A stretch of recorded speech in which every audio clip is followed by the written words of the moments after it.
আমিরে মুআবিয়া রাদিয়াল্লাহু তাআলা আনহু। তো মুআবিয়া রাদিয়াল্লাহু তাআলা রাসূল সাল্লাল্লাহু আলাইহি সাল্লামের একজন সাহাবী, ওহীর লেখক এবং জান্নাতের সুসংবাদ প্রাপ্ত একজন সাহাবী।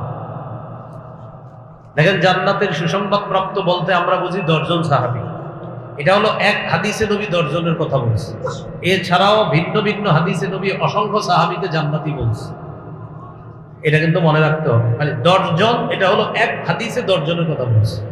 এই জন্য তাদেরকে বলা হয় আশারায়ে মুবাশশারা, অর্থাৎ এমন 10 জন যাদেরকে রাসূল সাল্লাল্লাহু আলাইহি সাল্লাম একসাথে 10 জনের নাম বলছিলেন। এই জন্য এদেরকে বলা হয় জান্নাতের সুসংবাদ প্রাপ্ত 10 জন, মানে এক হাদিসে নবী 10 জনের কথা বলছে। এই জন্য এই 10 জনকে আশারায়ে মুবাশশারা বলে। বাকি তারা ছাড়াও আরো জান্নাতি সাহাবীদের কথা আল্লাহ রাসূল সাল্লাল্লাহু আলাইহি সাল্লাম দুনিয়াতে বলেছেন। এই জন্য আপনাদের সামনে আজকে আমার আলোচ্য বিষয়, সাহাবায়ে কেরামের নিন্দা করা এটা মুসলমানের জন্য কখনোই উচিত না, কখনোই মুসলমানদের জন্য এটা জায়েজ নাই সাহাবায়ে কেরামের নিন্দা করা, সাহাবায়ে কেরামের সমালোচনা করা। আজকের আলোচ্য বিষয় হলো সাহাবায়ে কেরামের সমালোচনা হারাম। বলেন, সাহাবায়ে কেরামের সমালোচনা হারাম, তা করা যাবে না, নিষেধ, অন্যায়, তাদেরকে নিশানা বানানো যাবে না। এই জন্য আমি ইমাম শাফি রহমতুল্লাহি আলাইহির একটি বক্তব্যের মাধ্যমে আলোচনা শুরু করতে যাচ্ছি। একটা কিতাব আছে না, মুখতাসারু তারিখি দিমাশক, দামেস্কের সংক্ষিপ্ত ইতিহাস। এই কিতাবের 3 নম্বর খণ্ড, 103 নম্বর পৃষ্ঠা। এখানে ইমাম শাফি রহমতুল্লাহি আলাইহির একটা বক্তব্য আছে। ইমাম শাফি রহমতুল্লাহি আলাইহি বলেন, ইন্নামাল ইসলামু কাদারিন লাহা বাবুন, ইসলাম হলো একটা ঘরের মতো, যেই ঘরের একটা দরজা আছে। ইন্নামাল ইসলামু কাদারিন, ইসলাম একটা বাড়ির মতো, একটা বাড়ি। লাহা বাবুন, যেই বাড়িতে ঢুকতে একটা দরজা লাগবে। তাহলে একটু প্রথমে আমরা বলি, বলেন ইসলাম কিসের মতো? যেই বাড়িতে ঢুকতে কি লাগবে? দরজা লাগবে। ইমাম শাফি রহমতুল্লাহি আলাইহি বলেন, ফাবাবুল ইসলামি আস-সাহাবা, ইসলাম নামক বাড়ি বা ঘরের দরজা হলো নবীর সাহাবা। সুবহানাল্লাহ। আপনারা উত্তর দিবেন, বলেন তো ইসলাম কিসের মতো? বাড়ির মতো। এই বাড়ির কি আছে? একটা দরজা। বলেন তো ইসলাম নামক বাড়ির দরজা কারা? সাহাবী। সুবহানাল্লাহ। তাহলে ইসলাম একটি বাড়ির মতো, এই বাড়ির একটি দরজা আছে। ফাবাবুল ইসলামি আস-সাহাবা, ইসলাম নামক বাড়ির দরজা হলো আল্লাহ রাসূল সাল্লাল্লাহু আলাইহি সাল্লামের সম্মানিত সাহাবী।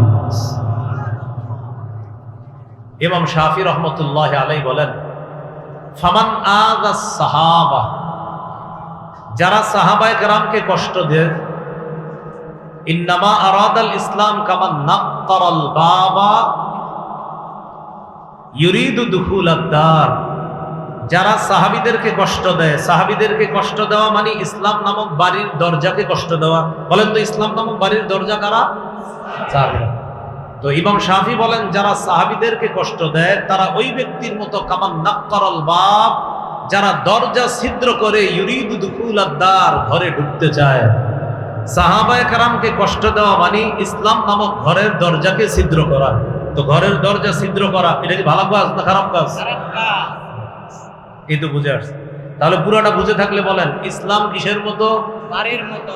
এই বাড়ির একটা কি আছে? দরজা আছে। ইসলাম নামক বাড়ির দরজা কারা? সাহাবায়ে কেরাম। যারা সাহাবীদের সমালোচনা করে তারা কেমন যেন ইসলাম নামক বাড়ির দরজাকে কি করে? ছিদ্র করে। তাহলে যারা সাহাবীদের সমালোচনা করে তারা ইসলাম নামক বাড়ির দরজাকে ছিদ্র করে ইউরিদু দুখুলাদ দার, ডাকাতের মতো ঘরে ঢুকতে চায়।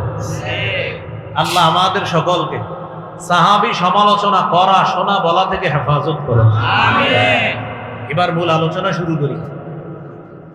1 নম্বর কথা, সাহাবায়ে কেরামের প্রতি আল্লাহ সন্তুষ্ট, আল্লাহ খুশি হয়ে গেছে। সুবহানাল্লাহ। সূরাতুল ফাতহ 26 নম্বর পারা, এই সূরার 18 নম্বর আয়াত, 26 পারা 12 নম্বর পৃষ্ঠা, সূরাতুল ফাতহ 18 নম্বর আয়াত। এই আয়াতে আল্লাহ তাআলা বলেন, লাকাদ রাদিয়াল্লাহু আনিল মুমিনিনা ইয ইউবাইউনাকা তাহতাশ শাজারাতি ফাআলিমা মা ফি কুলুবিহিম ফাআনজালাস সাকিনাতা আলাইহিম। লাকাদ রাদিয়াল্লাহু আনিল মুমিনিন, অবশ্যই আল্লাহ মুমিনদের উপর খুশি হয়ে গেছে, মুমিনদের প্রতি সন্তুষ্ট হয়ে গেছে ওই সমস্ত মুমিন। ইদ ইউবাইউনাকা তাহতা শাজারা, যখন তারা আপনার কাছে গাছের নিচে বায়াত হয়েছে। তারা কারা? সাহাবীরা। ওগো আল্লাহর নবী, আল্লাহ তাআলা নবীকে বলতেছেন, হে আমার নবী, সাহাবীরা যখন আপনার কাছে গাছের নিচে বায়াত হলো, অবশ্যই আল্লাহ তাদের প্রতি খুশি হয়েছে, সন্তুষ্ট হয়েছে। ফাআলিমা মা ফি কুলুবিহিম, আল্লাহ তাদের অন্তরের বিষয়টা জেনে নিয়েছে। ফাআনজালাস সাকিনাতা আলাইহিম, আল্লাহ তাদের উপর প্রশান্তি নাজিল করেছেন। ওয়া আসাবাহুম ফাতহান করিবা, আল্লাহ তাদেরকে নিকটতম বিজয়ের মাধ্যমে পুরস্কৃত করলেন, পুরস্কার দান করলেন, তথা মক্কা বিজয়ের মাধ্যমে আল্লাহ তাদেরকে পুরস্কৃত করলেন। তাহলে বলেন তো সাহাবীদের প্রতি খুশি কে? আল্লাহ। সূরা বাইয়িনার মধ্যে আছে রাদিয়াল্লাহু আনহুম ওয়া রাদু আন, 11 নম্বর পারায় আছে আল্লাহ তাআলা সাহাবায়ে কেরামের প্রতি খুশি, সাহাবীরাও আল্লাহর প্রতি খুশি। বলেন তো সাহাবীরা কার প্রতি খুশি? আল্লাহর প্রতি। আর আল্লাহ কাদের প্রতি খুশি? সাহাবীদের প্রতি। এই হলো প্রথম কথা, সাহাবীরা আল্লাহর প্রতি খুশি। তো যাদের প্রতি আল্লাহ খুশি, আচ্ছা ভাই তাদের সমালোচনা করে আমাদের লাভ কি? 2 নাম্বার, সাহাবায়ে কেরামের প্রশংসা আল্লাহ তাআলা কোরআনে করেছে। সুবহানাল্লাহ।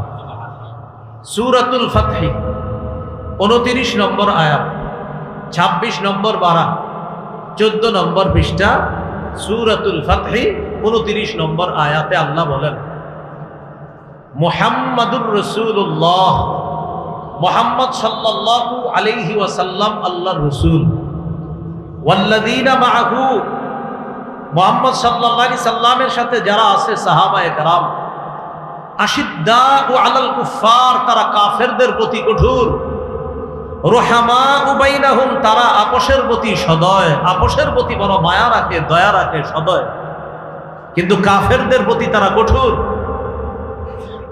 নবী তারা কেমন জানেন? তারাহুম রুকআন সুজদা, আপনি তাদেরকে দেখবেন রুকুকারী, সেজদাকারী। সাহাবীদের রুকু সেজদার প্রশংসা আল্লাহ করছে। সীমাহুম, তাদের আলামত হলো ফি বুজুহিহিম মিন আতারিস সুজুদ, তাদের আলামত হলো তাদের চেহারার মধ্যে আপনি সেজদার চিহ্ন দেখতে পারবেন। হাবিব, আপনার সাহাবীরা তাদেরকে রুকু, তাদেরকে সেজদা অবস্থায়, রুকু অবস্থায় দেখবেন, তাদের আলামত তাদের চেহারার মধ্যে সেজদার চিহ্ন। সাহাবীদের রুকু সেজদার প্রশংসা কে করেছে? সাহাবীদের প্রতি খুশি কে? আল্লাহ। যিনি তাদের প্রতি খুশি, যিনি তাদের প্রশংসা করছেন, তাদের সমালোচনা করে আমাদের লাভ কি? তাহলে সাহাবীদের প্রশংসা করেছেন আল্লাহ। আল্লাহ বলেন, যালিকা মাসালুহুম ফিত তাওরাত, আপনার সাহাবীদের প্রশংসা শুধু কোরআনে না, তাওরাতের মধ্যেও সাহাবীদের দৃষ্টান্ত আলোচনা করা হয়েছে। এইগুলো দ্বিতীয় আলোচনা। 3 নম্বর আলোচনা, কোরআনের এক আয়াতে আল্লাহ বলেছেন সাহাবায়ে কেরাম আল্লাহর নির্বাচিত বান্দা। সুবহানাল্লাহ। 19 পারা, শেষ পৃষ্ঠা, সূরাতুন নামল 59 নম্বর আয়াত, 19 পারা 20 নম্বর পৃষ্ঠা, হাফিজি কোরআন মাজিদ অনুযায়ী মানে শেষ পৃষ্ঠা বা 20 নম্বর পৃষ্ঠা, সূরাতুন নামলের 59 নম্বর আয়াতে আল্লাহ বলেন, ওয়াকুলিল হামদুলিল্লাহ ওয়া সালামুন আলা ইবাদিহিল্লাযীনা ইসতাফা। নবী আপনি বলেন আলহামদুলিল্লাহ, সমস্ত প্রশংসা আল্লাহর, ওয়া সালামুন আলা ইবাদিহিল্লাযীনা ইসতাফা, সালাম শান্তি আলা ইবাদিহি, তার ওই সমস্ত বান্দাদের প্রতি, আল্লাযীনা ইসতাফা, যাদেরকে আল্লাহ নির্বাচিত করেছেন। আয়াতের ব্যাখ্যায় সুফিয়ান সাউরি রহমতুল্লাহি আলাইহি বলেন, হুম আসহাবু মুহাম্মাদিন সাল্লাল্লাহু আলাইহি ওয়াসাল্লাম।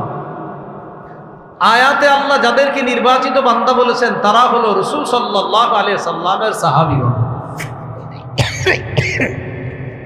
তাহলে রাসূলের সাহাবীগণ আল্লাহ তাআলা নির্বাচিত বান্দা।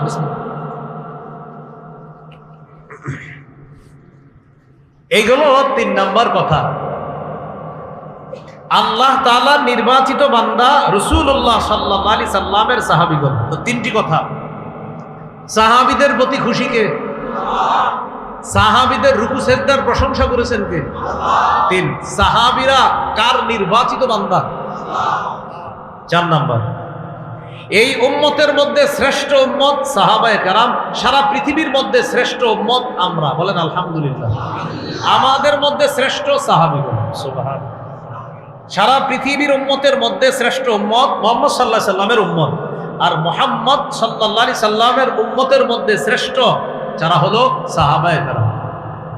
সূরা আলী ইমরান 110 নম্বর আয়াতে আল্লাহ বলেন, কুনতুম খায়রা উম্মাতিন উখরিজাত লিন-নাস, তোমরাই হলো সর্বোত্তম উম্মত। উখরিজাত লিন-নাস, যাদেরকে মানুষের কল্যাণের জন্য বের করা হয়েছে। তা'মুরুনা বিল মা'রুফ, তোমাদের গুণ হলো তোমরা সৎ কাজের আদেশ করো। ওয়া তানহাউনা আনিল মুনকার, অসৎ কাজ থেকে নিষেধ করো। ওয়া তু'মিনুনা বিল্লাহ, তোমরা আল্লাহর প্রতি বিশ্বাস রাখো। এই আয়াতে শ্রেষ্ঠ উম্মত দ্বারা ১ নম্বর উদ্দেশ্য রাসূলুল্লাহ সাল্লাল্লাহু আলাইহি সাল্লামের সাহাবীগণ। তাহলে সাহাবীদের প্রতি আল্লাহ সন্তুষ্ট, সাহাবীদের প্রশংসা আল্লাহ করেছেন। সাহাবীগণ আল্লাহর নির্বাচিত বান্দা, সাহাবীগণ গোটা জাতির শ্রেষ্ঠ উম্মত হলো সাহাবা। ৫ নাম্বার, এটা আমার সাথে একটু বলেন, বলেন সাহাবীগণ এই উম্মতের নিরাপত্তা স্বরূপ। বলেন তো, নিরাপত্তা না থাকলে কেউ নিরাপদ থাকে? হ্যাঁ, আমাদের জন্য নিরাপত্তা স্বরূপ কারা? তারা নাই বলে এই জন্য আমাদের উপর একের পর এক গজব আসতেছে, বিপদ আপদ আসতেছে। সহিহ মুসলিমের বর্ণনা 2531 নম্বর হাদিস, 2531। এই হাদিসটি মন দিয়ে শুনব। আবু বুরদা রাদিয়াল্লাহু তাআলা আন তার বাবা থেকে বর্ণনা করেন। তার বাবা বলেন, একদিন আমরা রাসূলুল্লাহ সাল্লাল্লাহু আলাইহি সাল্লামের সাথে মাগরিবের নামাজ পড়লাম। এশার নামাজ আমরা পড়লাম একটু আগে, এর আগের নামাজটার নাম কি? মাগরিব। তিনি বলেন, সাল্লাইনাল মাগরিবা মা রাসূলিল্লাহি সাল্লাল্লাহু আলাইহি ওয়াসাল্লাম, আমরা আল্লাহ রাসূল সাল্লাল্লাহু আলাইহি ওয়াসাল্লামের সাথে মাগরিবের সালাত আদায় করলাম। নামাজ পড়ার পর আমরা কয়েকজন সাহাবী মসজিদে বসে আছি। আমরা বললাম, লাউ জালাসনা হাত্তা নুসাল্লিয়া মাহুল ইশা, আমরা বলা বলি করলাম, আমরা যদি বসে থাকি এশা পর্যন্ত, নবীজি এশার নামাজের সময় মসজিদে আসবেন, আসার পর আমাদের ইমামতি করবে, নবীজির ইমামতিতে এশার নামাজটা জামাতের সাথে পড়ে বাসায় যাব। মানে মাগরিব পড়ে মসজিদে বসে বসে বলতেছে, আচ্ছা আমরা যদি এশা পর্যন্ত বসে থাকি, আল্লাহ নবী আসবে, আসার পর নবীর সাথে এশার নামাজটা পড়ে বাসায় যাব, এরকম চিন্তা করে তারা বসে আছে। বিষয়টা কিন্তু সহজ। এই মসজিদ আছে, এখানে মাঠের সামনে একটা মসজিদ, এই মসজিদে আপনারা অনেকে মাগরিব পড়লেন। মাগরিব পড়ার পর বসে বসে জিকির করতেছেন, তেলাওয়াত করতেছেন, আর চিন্তা করলেন যেহেতু মাগরিবের পরে বসে আছি, একটু পরে এশার আজান দিয়ে দিবে, এশার নামাজটা ইমাম সাহেবের পিছনে পরেই বাসায় যাই, হতে পারে কিনা বিষয়টা এরকম। তো সাহাবীদের একদল বসা, তাদের টার্গেট নবীর সাথে এশা পরে বাসায় যায়। এক পর্যায়ে রাসূলুল্লাহ সাল্লাল্লাহু আলাইহি সাল্লাম বাসা থেকে বের হয়ে আসলেন মসজিদ। আসার পরে দেখে একদল সাহাবী বসা। নবীজি বললেন, মা জিলতুম হাহুনা, তোমরা এতক্ষণ এখানে বসা, মাগরিব পরে আর বাসায় যাওনি? তারা জবাব দিলেন, হুজুর আমরা এখানেই বসা, মাগরিব পরে আর বাসায় যাইনি। আমরা আপনার সাথে মাগরিব জামাতে পড়েছি, জামাতে পড়ার পর আমরা এখানে আলোচনা করলাম, নাজলিসু হাত্তা নুসাল্লি মাকাল ইশা ইয়া রাসূলুল্লাহ, আমরা পরামর্শ করলাম আমরা এখানে বসে থাকবো এশা পর্যন্ত, আপনার সাথে এশার সালাত আদায় করার পর এরপর বাসায় যাব, এই চিন্তা করে আমরা এখনো বসে আছি। ফাকাল রাসূলুল্লাহ সাল্লাল্লাহু আলাইহি ওয়াসাল্লাম, আহসানতুম আও আসাবতুম। রাসূলুল্লাহ সাল্লাল্লাহু আলাইহি সাল্লাম বললেন, তোমরা ভালো করেছো, আসাবতুম তোমরা সঠিক করেছো, তোমরা ভালো করেছো, তোমরা সঠিক করেছো। ফারাফা রাসাহু ইলাস সামা। রাসূলুল্লাহ সাল্লাল্লাহু আলাইহি সাল্লাম আকাশের দিকে মাথা উঠাইলেন। ওয়া কানা কাসীরাম মিম্মা ইয়ারফাউ রাসাহু ইলাস সামা। নবীজি প্রায় সময় আকাশের দিকে মাথা উঠাইতেন।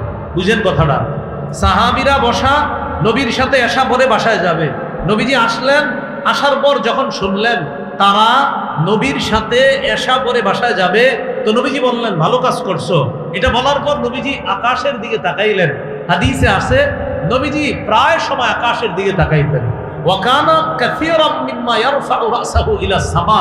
তিনি প্রায় সময় মাথাটা আকাশের দিকে উঠাইতেন। তো আকাশের দিকে উঠিয়ে বললেন, আন-নুজুমু আমানাতুন লিস-সামা। আকাশের দিকে মাথা উঠিয়ে বললেন, নক্ষত্রগুলো আকাশের জন্য নিরাপত্তা স্বরূপ। নক্ষত্রগুলো আকাশের জন্য নিরাপত্তা স্বরূপ। ফাইদা যাহাবাতিন নুজুম আতাস সামাআ মা তুআদ। যখন নক্ষত্রগুলো বিদায় নিয়ে নিবে, আকাশের উপর সেই ওয়াদা চলে আসবে যে ওয়াদা আকাশকে করা হয়েছে, অর্থাৎ আকাশ ধ্বংস হয়ে যাবে, কিয়ামত হয়ে যাবে। বলেন তো আকাশের নিরাপত্তা কি? নক্ষত্র। এই নক্ষত্রগুলা যেদিন শেষ হয়ে যাবে, নবী বলেন আকাশও ধ্বংস হয়ে যাবে। এরপরে বলেন ওয়া আনা আমানাতুন লি আসহাবি। নবী বলেন, আমি নবী মুহাম্মদ সাল্লাল্লাহু আলাইহি ওয়াসাল্লাম, আমার সাহাবীদের জন্য আমি নবী নিরাপত্তা স্বরূপ। সুবহানাল্লাহ। ফাইদা যাহাবতু। রাসূলুল্লাহ সাল্লাল্লাহু আলাইহি সাল্লাম বলেন, আমি যেদিন চলে যাব, আতা আসহাবি মা ইউআদুন। আমার সাহাবীদের উপর ওই বিষয়গুলো আসতে থাকবে যা তাদেরকে ওয়াদা করা হয়েছে। সেগুলা কি? ফিতনা, ফাসাদ একের পরে এক আমার সাহাবীদের উপর আসতে থাকবে। ঠিকই আল্লাহ রাসূল বিদায় নেওয়ার পর সাহাবায়ে কেরামের কাছে একের পরে এক বিভিন্ন ফিতনা ধরা দিয়েছে। আবু বকর সিদ্দিক রাদিয়াল্লাহু তাআলা আনহুর জামানায় তো আপনার যাকাত না দেওয়ার এক ফিতনা মাথাচাড়া দিয়ে উঠেছিল। ওমর ফারুক রাদিয়াল্লাহু তাআলা আনহুর জামানায়ও ফিতনা মাথাচাড়া দিয়ে উঠেছে। ওসমান গনি রাদিয়াল্লাহু তাআলা আনহুর সময় তো আপনার ফিতনা ভয়ঙ্কর রূপ ধারণ করছে। তাআলা আনহুর সময়ও ফিতনা আরো ভয়ঙ্কর রূপ ধারণ করছে। কেন? নবী বলেন, আমি হলাম সাহাবীদের জন্য নিরাপত্তা স্বরূপ। আমি যতদিন আছি তারা নিরাপদ, আমি চলে যাব তাদের কাছে ফিতনা আসতে থাকবে। এরপর কি বলে দেখেন, ওয়া আসহাবি আমানাতুন লি উম্মতি। আমার সাহাবীরা আমার উম্মতের জন্য নিরাপত্তা স্বরূপ। তাহলে বলেন আকাশের নিরাপত্তা নক্ষত্র, আকাশের নিরাপত্তা নক্ষত্র, সাহাবীদের নিরাপত্তা নবী। সুবহানাল্লাহ। সাহাবীদের নিরাপত্তা নবী, আমাদের নিরাপত্তা সাহাবী। আকাশের নক্ষত্র হলো নিরাপত্তা স্বরূপ, সাহাবীদের জন্য নিরাপত্তা হলো মুহাম্মদ সাল্লাল্লাহু আলাইহি সাল্লাম, সাহাবীরা হলো আমাদের জন্য নিরাপত্তা স্বরূপ। নবী বলেন, ফাইদা যাহাবা আসহাবি। আমার সাহাবীগণ যখন বিদায় নিবে, আতা উম্মতি মা ইউআদুন। আমার উম্মতের উপর একের পর এক বিপর্যয়, বালা, মুসিবত, ফিতনা আসতে থাকবে। এইভাবে ফিতনা আসতে আসতে এক সময় ছোট আলামত বড় আলামত প্রকাশ পেয়ে কিয়ামত ঘটে যাবে। এইভাবে আমার উম্মতেরও এই পৃথিবী থেকে বিলুপ্তি ঘটবে, তাদেরও বিদায় ঘটে যাবে। তাহলে আমাদের জন্য সাহাবায়ে কেরামকে নবী বললেন নিরাপত্তা স্বরূপ। 5টি কথা আমরা শিখে ফেললাম। সাহাবীদের প্রতি আল্লাহ খুশি, সাহাবীদের রুকু সেজদার প্রশংসা আল্লাহ করেছেন, সাহাবীরা আল্লাহর নির্বাচিত বান্দা। 4 নাম্বার, সাহাবীরা গোটা জগতের শ্রেষ্ঠ উম্মত। আমরা হলাম উম্মতের মাঝে শ্রেষ্ঠ, আমাদের মধ্যে শ্রেষ্ঠ হলেন সাহাবায়ে কেরাম। 5 নাম্বার, সাহাবায়ে কেরাম এই উম্মতের জন্য কি স্বরূপ? 6 নম্বর বলেন আমার সাথে, সাহাবীরা এই উম্মতের জন্য কল্যাণ। সাহাবীরা আমাদের জন্য কি? কল্যাণ। এই হাদিসটি একটু মন দিয়ে শোনা। দেখেন, হাদিসের কিতাব আস-সিলসিলাতুস সহিহা, এই কিতাবের 3283 নম্বর হাদিস। এই হাদিসের মধ্যে আসছে রাসূলুল্লাহ সাল্লাল্লাহু আলাইহি ওয়াসাল্লাম বলেন, লা তাজালুনা বিখাইরিন মা দামা ফীকুম মান রাআনি ওয়া সাহাবানি। পৃথিবীর মানুষ তোমরা শোনো, তোমরা ততদিন কল্যাণের মধ্যে থাকতে পারবা যতদিন তোমাদের মাঝে তারা থাকবে যারা আমাকে দেখেছে। সুবহানাল্লাহ। আবার শোনেন অনুবাদটা, লা তাজালুনা বিখাইরিন মা দামা ফীকুম মান রাআনি ওয়া সাহাবানি। তোমরা ততদিন কল্যাণের মধ্যে থাকবা যতদিন তোমাদের মধ্যে তারা থাকবে যারা আমাকে দেখেছে আর আমার সাহাবী হওয়ার গৌরব অর্জন করেছে। তারা যতদিন তোমাদের মাঝে আছে ততদিন তোমরা কল্যাণের মধ্যে থাকবা। তো আমরা কি সাহাবীদেরকে পাইছি? বলেন না। তাহলে সাহাবীদেরকে কারা পেয়েছে? তাবিঈরা। বলেন কারা পেয়েছে? এবার নবীজি পরের অংশে কি বলেন দেখেন, ওয়াল্লাহি লা তাজালুনা বিখাইরিন মা দামা ফীকুম মান রাআ মান রাআনি ওয়া সাহাবা মান সাহাবানি। আল্লাহর কসম তোমরা ততদিন কল্যাণের মধ্যে থাকবা যতদিন তোমাদের মধ্যে তারা থাকবে যারা আমার সাহাবীদেরকে দেখেছে। তাহলে প্রথমে কি বললেন? আল্লাহর কসম তোমরা ততদিন কল্যাণের মধ্যে থাকবা যতদিন তোমাদের মাঝে আমার সাহাবীরা আছে। এরপরে বললেন আল্লাহর কসম তোমরা ততদিন কল্যাণের মধ্যে থাকবা যতদিন তোমাদের মধ্যে তারা থাকবে যারা আমার সাহাবীদেরকে দেখছে। কারা? তাবিঈরা। এরপরের অংশে কি বলে দেখেন, ওয়াল্লাহি লা তাজালুনা বিখাইরিন মা দামা ফীকুম মান রাআ মান রাআনি ওয়া সাহাবা মান সাহাবানি। আল্লাহর কসম তোমরা ততদিন কল্যাণের মধ্যে থাকবা যতদিন তোমাদের মধ্যে তারা আছে যারা তাবিঈদেরকে দেখছে। সুবহানাল্লাহ। এবং তাবিঈদের সান্নিধ্য গ্রহণ করেছে। এই তিন যুগের মধ্যেই আছে আল ইমামুল আযম আবু হানিফা রাহমাতুল্লাহি আলাইহি, সুবহানাল্লাহ, আল ইমাম মালিক রাহমাতুল্লাহি আলাইহি, সুবহানাল্লাহ। এজন্য সাবধান, মাযহাবের ইমামদের সম্পর্কে বিরূপ মন্তব্য আর আজাইরা উল্টাপাল্টা কথা বলার আগে আল্লাহকে ভয় করা দরকার। নবী বলেন তোমরা ততদিন কল্যাণের মধ্যে আসো যতদিন তোমাদের মধ্যে আমার সাহাবীরা আছে। 2 নম্বরে বললেন তোমরা ততদিন কল্যাণের মধ্যে আসো যতদিন তোমাদের মধ্যে তারা আছে যারা আমার সাহাবীদেরকে দেখছে। আমাদের নবীর সাহাবীদেরকে যারা দেখছে তারা তাবিঈ। ইমাম আবু হানিফা রাহমাতুল্লাহ আলাইহি কমপক্ষে তো 7 জন সাহাবীকে দেখছে, এতে কোনো সন্দেহ নেই। অনেকে আরো বেশি বলছে, 7 জন বলছে। ইমাম মালিক রহমতুল্লাহ আলাইহি। এরপরে রাসূলুল্লাহ সাল্লাল্লাহু আলাইহি সাল্লাম বলেন 3 নাম্বার যারা তাবিঈ। তাহলে তোমাদের মধ্যে ততদিন কল্যাণ থাকবে যতদিন সাহাবীরা আছে, ততদিন কল্যাণ থাকবে যতদিন তাবিঈরা আছে, ততদিন কল্যাণ থাকবে যতদিন তাবিঈগণ থাকবে তোমাদের মাঝে, ততদিন কল্যাণ। এখান থেকে একটা সোহবতের সিলসিলা বোঝা যায়। সোহবত মানে সান্নিধ্য গ্রহণ করা। নবীর সান্নিধ্য সাহাবীরা গ্রহণ করেছেন, সাহাবীদের সান্নিধ্য তাবিঈরা গ্রহণ করেছেন, তাবিঈদের সান্নিধ্য তাবিঈরা গ্রহণ করেছেন। এইভাবে তাদের সান্নিধ্য গ্রহণ করতে করতে আমাদের উস্তাদ পর্যন্ত সান্নিধ্য এসেছে। উস্তাদদের সান্নিধ্য আমরা এখন গ্রহণ করি। আল্লাহওয়ালাদের সোহবত গ্রহণ করাটা এটা কোনো নতুন আবিষ্কার, কোনো বিষয় না। এই সান্নিধ্য গ্রহণ করার বিষয়টাও আল্লাহ রাসূল থেকে চলে আসছে। সান্নিধ্য জরুরি বিষয়, সোহবত, সান্নিধ্য, ভালো মানুষের সান্নিধ্য গ্রহণ করা এটা দামি বিষয়।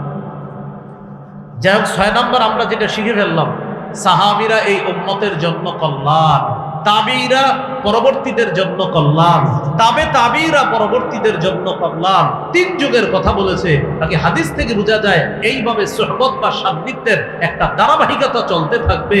এই সান্নিধ্য যতদিন থাকবে ততদিন কিছু না কিছু কল্যাণ তো থাকবে, কল্যাণ আসবে। অন্তত সান্নিধ্যে যারা চলে আল্লাহওয়ালাদের, তারা সবচেয়ে বড় উপকারিতা লাভ করে যেটা, তারা বেয়াদব হয় না। কি হয় না বলেন তো? আল্লাহওয়ালাদের সান্নিধ্যে যারা থাকবে ইনশাআল্লাহ এতটুকু আশা রাখতে পারি তারা বেয়াদব হবে না। বেয়াদব থাকলে ভালো হয়ে যাবে ইনশাআল্লাহ। এই হলো 6 নাম্বার আলোচনা। 7 নাম্বার আলোচনা, রাসূলুল্লাহ সাল্লাল্লাহু আলাইহি সাল্লাম হুকুম করেছেন সাহাবীদের মর্যাদা রক্ষা করার জন্য। ইবনে মাজাহ 2363 নম্বর হাদিস।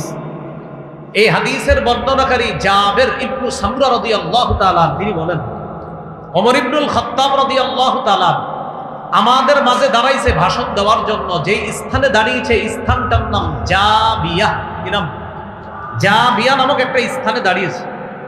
দাঁড়ানোর পর ওমর ইবনুল খাত্তাব রাদিয়াল্লাহু তাআলা আনহু বললেন, শোনো মানুষ, আমি আজকে তোমাদের সামনে যেইভাবে দাঁড়াইলাম, আল্লাহ রাসূল সাল্লাল্লাহু আলাইহি সাল্লাম আমাদের মাঝে এইভাবে দাঁড়াইতেন। সুবহানাল্লাহ। আমি আজকে যেইভাবে তোমাদের সামনে দাঁড়াইলাম, নবীও এরকম দাঁড়ায়া ভাষণ দিতেন।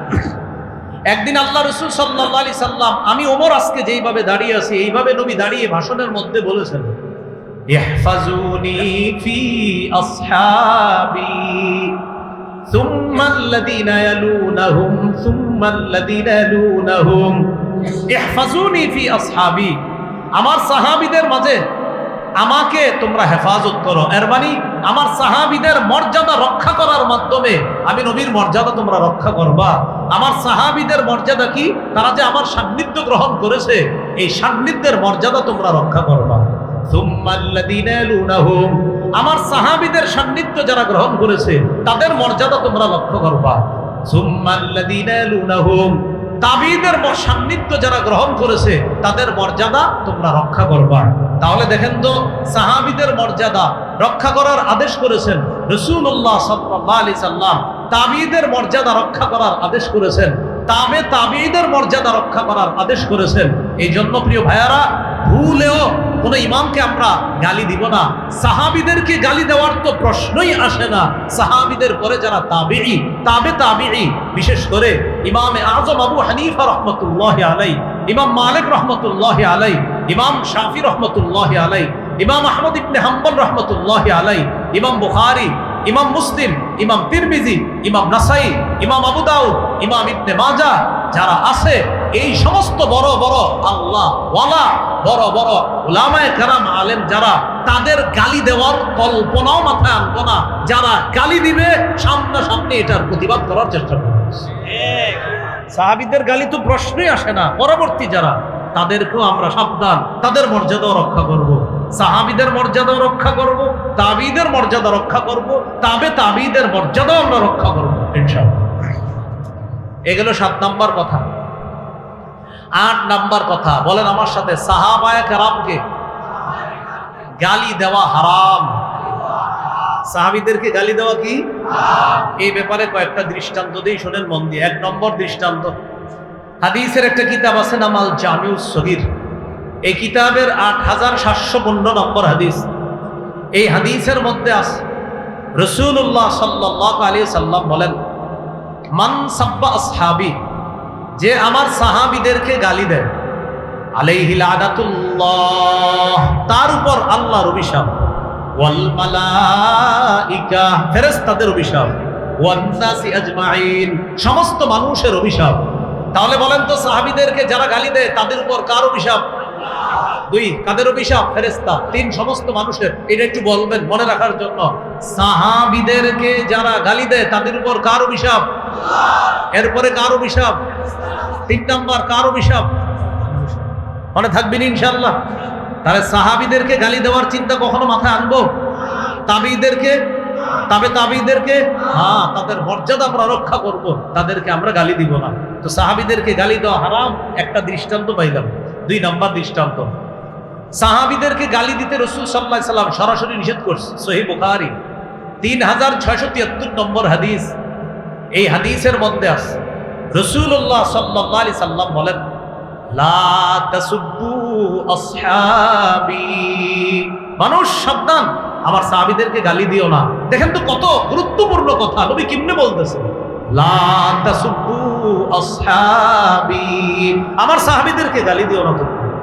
ফালাউ আন্না আহাদাকুম আনফাকা মিসলা যাহাবিন উহুদা, তোমাদের কেউ যদি উহুদ পাহাড় পরিমাণ স্বর্ণ আল্লাহর রাস্তায় সদকা করো, দান করো।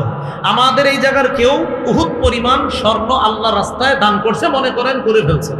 নবী বলেন, মা বালাগা মুদ্দা আহাদিহিম ওয়ালা নাসিফা, আমার সাহাবীদের 1 মুদ পরিমাণ, সামান্য একটু পরিমাণ দান, সামান্য একটু পরিমাণ দান করার যেই সওয়াবটা আছে, তোমরা উহুদ পাহাড় পরিমাণ স্বর্ণ দান করেও আমার সাহাবীর ওই সামান্য পরিমাণ সওয়াবের কাছে বুঝতে পারবে। সামান্য সামান্য একটু। লা তাসুব্বু আসহাবি, সাহাবীদেরকে গালি দিও না। সোজা কথা ভাই, সাহাবীদেরকে নবী গালি দিতে নিষেধ করছে, বাস, এরপরে তার কোনো কথাই থাকে না। সাহাবীদেরকে গালি দেওয়া নিষেধ। 3 নাম্বার দৃষ্টান্ত, এটা আমার সাথে একটু বললে মনে থাকবে। বলেন, নবীজির সাথে সাহাবায়ে কেরামের আমল ছাড়া সামান্য অবস্থান, মানে আমল ছাড়া অবস্থান মানে আমি আপনার পাশে বসে রয়েছি, কোনো আমল করতেছি না, এমনি বসে রয়েছি। সাহাবীদের কেউ নবীর মজলিসে এমনি বসা, কিচ্ছু বলে নাই, ভাই নবীর কাছে এমনি বসে রয়েছে, সুবহানাল্লাহ আলহামদুলিল্লাহ কিচ্ছু বলে নাই, শুধু নবীর সামনে বসা, বাস এতটুকুই। আব্দুল্লাহ ইবনে আব্বাস রাদিয়াল্লাহু তাআলা আনহুমার বর্ণনা, তাখরিজ শরহ তাহায়া 693 নম্বর হাদিসের মধ্যে তিনি বলেন, লা তাসুব্বু আসহাবা মুহাম্মাদিন সাল্লাল্লাহু আলাইহি ওয়াসাল্লাম, তোমরা মুহাম্মদ সাল্লাল্লাহু আলাইহি সাল্লামের সাহাবীদেরকে গালি দিও না। শোনো, ওয়াল্লাহ, আল্লাহর কসম, লামকামু আহাদিহিম মাআহু সাআতান, ইয়ানি মা'আন নবী সাল্লাল্লাহু আলাইহি ওয়াসাল্লাম খায়রুম মিন আমালি আহাদিকুম 40 সানা। নবীর সাহাবী নবীর কাছে বসা, এমনি বসা রয়েছে, কোনো ইবাদত বন্দেগী কিচ্ছু করে না, এমনি বসা। আব্দুল্লাহ ইবনে আব্বাস বলেন, তোমাদের কেউ 40 বছর ইবাদত করবা, এই 40 বছরের ইবাদতের চাইতেও নবীর সামনে কোনো সাহাবী শুধু এমনি বসে আছে, তার এই বসে থাকাটা তোমাদের কারো 40 বছরের ইবাদতের চাইতে আরো দামি। কার সমালোচনা করতেছেন আপনি? কার সমালোচনা করেন? এমনি বসে রয়েছে নবীর পাশে, আপনি কার সমালোচনা করবেন? খুব সতর্ক। এগুলো 3 নাম্বার দৃষ্টান্ত। 4 নাম্বার দৃষ্টান্ত, এটা তো আরো গুরুত্বপূর্ণ কথা। ইবনে মাজাহ 162 নম্বর হাদিস, আব্দুল্লাহ ইবনে ওমর রাদিয়াল্লাহু তাআলা আনহুমা কি বলে দেখেন, লা তাসুব্বু আসহাবা মুহাম্মাদিন সাল্লাল্লাহু আলাইহি ওয়াসাল্লাম, তোমরা মুহাম্মদ সাল্লাল্লাহু আলাইহি সাল্লামের সাহাবীদেরকে গালি দিও না। ওলামায়ে হযরত বুঝে ফেলবে, আরবি বলার সাথে সাথে আপনারাও শুনেন কি বলে, লামকামু আহাদিহিম মা'আন নবী সাল্লাল্লাহু আলাইহি ওয়াসাল্লাম খায়রুম মিন আমালি আহাদিকুম উমরাহ। কি বলে দেখেন, তোমাদের কেউ সারা জীবন ইবাদত করবা, সারা জীবন ইবাদত করবা, এই সারা জীবন ইবাদত করলে যে সওয়াব, নবীর সাথে একজন সাহাবী শুধু এমনি বসে রইছে, তোমার সারা জীবনের ইবাদতের চাইতে ওই সাহাবীর নবীর সাথে সামান্য সান্নিধ্য আল্লাহর কাছে আরো দামি। কার সমালোচনা করব? 5 নাম্বার দৃষ্টান্তটা দেই আর একটু। আমরা বয়স পাই আর কত, 60 70, নূহ নবী 1000-এর উপরে বয়স, তো এটা একটু শোনেন। এই হাদিসটা আরো সহিহ ইবনে হিব্বান হাদিসের কিতাব 7256 নম্বর হাদিস। এই হাদিসটি মন দিয়ে শুনেন। রাসূলুল্লাহ সাল্লাল্লাহু আলাইহি সাল্লামের এক সাহাবী, তার নাম মুগীরা ইবনে শুবা রাদিয়াল্লাহু তাআলা, তিনি কুফার এক মসজিদে বসা। নাম কি? মুগীরা ইবনে শুবা। হাদিসটি আবু দাউদের মধ্যে আছে, 4650 নম্বর হাদিস, 4650 4650 নম্বর হাদিস আবু দাউদের। যিনি বর্ণনাকারী তার নামটা আমি বলি, যদি মনে রাখতে পারেন আল্লাহ মনে রাখার তৌফিক দান করেন। রিয়াহ ইবনুল হারিস, রিয়াহ ইবনুল হারিস তিনি বর্ণনা করেন, কুনতু কাঈদান ইনদা ফুলানিন ফি মসজিদিল কুফা, আমি কুফার মসজিদে অমুকের কাছে মানে মুগীরা ইবনে শুবা রাদিয়াল্লাহু তাআলা আনহুর কাছে বসা। ফাজাআ সাঈদ ইবনে যায়েদ ইবনে আমর ইবনে নুফাইল, ইতিমধ্যে মুগীরা ইবনে শুবা রাদিয়াল্লাহু তাআলা আনহুর কাছে রাসূল সাল্লাল্লাহু আলাইহি সাল্লামের অপর আরেকজন সাহাবী আসছে, তার নাম সাঈদ ইবনে যায়েদ। মুগীরা ইবনে শুবা রাদিয়াল্লাহু তাআলা আন কুফার মসজিদে বসা, ইতিমধ্যে তার কাছে আরেকজন সাহাবী আসছে, তার নাম সাঈদ ইবনে যায়েদ। তো মুগীরা ইবনে শুবা তার সামনে কুফাবাসীও বসা। ইতিমধ্যে ফাজাআ রাজুলুম মিন আহলিল কুফা, কুফার এক লোক আসছে। কোথায়? ওই মুগীরা ইবনে শুবা রাদিয়াল্লাহু তাআলা আনহুর কাছে। মুগীরা ইবনে শুবা রাদিয়াল্লাহু তাআলা আনহু খাটের উপরে, তার পায়ের কাছে বসছে আরেক সাহাবী, তার নাম সাঈদ ইবনে যায়েদ। তো ওই মুহূর্তে কুফার আরেক ব্যক্তি আসছে মসজিদের মধ্যে। আসার পর সাব্বা ওয়া সাব্বা, একটু নাউজুবিল্লাহ পড়েন। এই ব্যক্তি আসার পর গালি দেওয়া শুরু করছে। কুফার এক ব্যক্তি আসছে, আসার পর গালি দেওয়া শুরু করছে। তো নবীর এক সাহাবীর সামনে যখন কুফার লোকটা গালি দিল, খুব বুঝেন, মুগীরা ইবনে শুবা রাদিয়াল্লাহু তাআলা আনহু আর সাঈদ ইবনে যায়েদ, দুই সাহাবী একসাথে আছে। তাদের সামনে আইসা আরেক ব্যক্তি আইসা গালি দেওয়া শুরু করছে। তো সাঈদ ইবনে যায়েদ মুগীরা ইবনে শুবা রাদিয়াল্লাহু তাআলা আনহুকে জিজ্ঞাসা করলেন, মাইয়াসুব্বু, এই লোক কাকে গালি দেয়? তো তিনি জবাব দিলেন, ইয়াসুব্বু আলিয়া, তিনি আলী রাদিয়াল্লাহু তাআলা আনহুকে গালি দেয়। জোরে বলি নাউযুবিল্লাহ।